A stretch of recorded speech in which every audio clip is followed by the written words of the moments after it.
বারুইপুরে voter তালিকায় শিলিগুড়ি মালদহের voter, বারুইপুরের Champahati পঞ্চায়েতের তালিকায় মুর্শিদাবাদের ভোটার, একই ফোন নম্বরের সঙ্গে যুক্ত 4-5 জন ভোটারের নাম।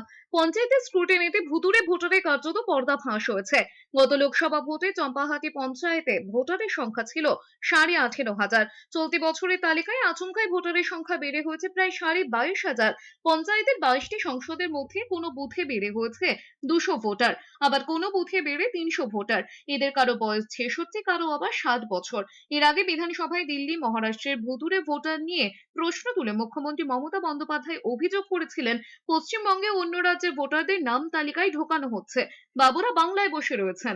তার পাশে ফোন নম্বর আছে ভোটারের, সেই ভোটারের ফোন নম্বরগুলো আমরা দেখছি এগুলো শিলিগুড়ি, আপনার হচ্ছে মালদা, মুর্শিদাবাদ, ওই দিকে সাইবার ক্যাফে থেকে মেন ক্রাইমগুলো হয়েছে আর কি।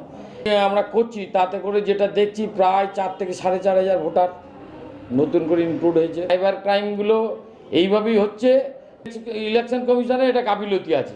একটা সাইবার ক্যাফে থেকে এত ভোটার এই অনলাইনে কিভাবে হয়, তাদের তো তদন্ত করা উচিত আমার মনে হয়। সংশোধনের সঙ্গে যুক্ত যে সমস্ত কর্মচারী নির্বাচন কমিশন ব্যবহার করে, এই রাজ্য সরকারের বিভিন্ন কর্মচারীদের দিয়ে তারা কাজ করে, সেই কর্মচারীদের প্রভাবিত করতে পারে তৃণমূল কংগ্রেস। সুতরাং তৃণমূল কংগ্রেস এই ভুয়ো ভোটের কারবারি, ভুয়ো ভোটার ঢোকানোর কারবারি, তারা ভারতীয় জনতা পার্টিকে দোষারোপ করছে।